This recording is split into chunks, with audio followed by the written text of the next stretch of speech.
প্ৰমোদপুৰত সি মানে মিছলীয়া মানুহ 1 নম্বৰ মিছলীয়া ইয়াৰ দ্বাৰা একো কাম নহ'ব আৰু হোৱাই নাই নহ'বই পইচাটো কেনেকৈ ওলাই পেলাই খাব পাৰে এইটোকে মাথা মাৰি আছে আৰু শ্ৰীৰামপুৰত আৰম্ভ হৈছে বহুত পুৰণা সিন্ডিকেট মইতো গমেই পোৱা নাছিলোঁ সেইদিনা সাংবাদিকসকলে মোক সুধিছে যে শ্ৰীৰামপুৰত এনেকুৱা বোলে মই কৈছোঁ শ্ৰীৰামপুৰত এও নাজানে ময়ো শুনিছোঁ প্ৰমোদপুৰে এইফালে শ্ৰীৰামপুৰ গেটত কিবাকিবি সিন্ডিকেট কিবাকিবি পইচা তুলি থাকে বোলে দিনতে 30 লাখ 40 লাখ এনেকুৱা কালেকশ্যন কৰি পেলাই আহি থাকে বোলে ময়ো শুনিছোঁ বুলি কৈছোঁ তো এনেকুৱা ব্ৰিটিছ পইচাটো খাই আৰু শ্ৰীৰামপুৰ গেটত নাম দিছে এনেকুৱা কামটো কৰা নাই জিৰ'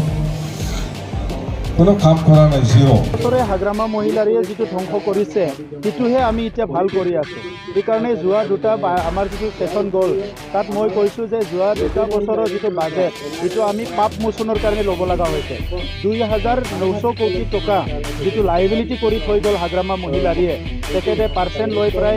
সেইবিলাক মানে ওলট পালট কৰি পেলাই ৰাইজক ঠগাই পেলাই ৰাইজক বঞ্চনা কৰি পেলাই ৰাইজৰ মাজত বিভিন্ন ভেদাভেদ সৃষ্টি কৰি পেলাই BTCটো তেখেতে ধ্বংস কৰি থৈ গ'ল তেখেতৰ দিনততো বৰ অবৰ সৃষ্টি হৈছিলে তেখেতৰ দিনত কিমানখিনি ঘটনা হৈ গ'ল বড়োলেণ্ডত কিমানখিনি ঘটনা কিমানখিনি হত্যা হিংসা তেখেতে মুৰব্বী হৈ পেলাই এইবিলাক কিয় কণ্ট্ৰল কৰা নাছিলে তো তেখেতে এইবিলাক একো দায়িত্ব লোৱা নাই খালি আহিছে মানে পাৱাৰটো এনজয় কৰিছে টকা পইচা ঘটিছে ইয়াৰ বাহিৰে কি কৰিছে আজি তেখেতে কোনখন মুখেৰে কথা কৈ আছে যে তেখেতৰ 17 বছৰটো ঘূৰি চাওক এই 17 বছৰৰ বড়োলেণ্ডৰ অৱস্থা কি হৈছিল আৰু আজিৰ অৱস্থা কি আছে আজি চবে বুকু ফুলাই কথা ক'ব পাৰিছে সাংবাদিককো হত্যা কৰা হৈছিল এই সময়ত আজি চবে অপেনলি কথা ক'ব পাৰিছে কাম কৰিব পাৰিছে সকলো বিহু পাতিছে বিভিন্ন মানে খেল ধেমালি পাতিছে খেতি বাতি ভালকৈ কৰিছে ছাত্ৰ ছাত্ৰীয়ে ভালকৈ পঢ়িছে সব জাতি জনগোষ্ঠী মিলি পেলাই সমন্বয় এটা নতুন এটা পৰিৱেশ আহিছে এইটো হাগ্ৰামা মহিলাৰী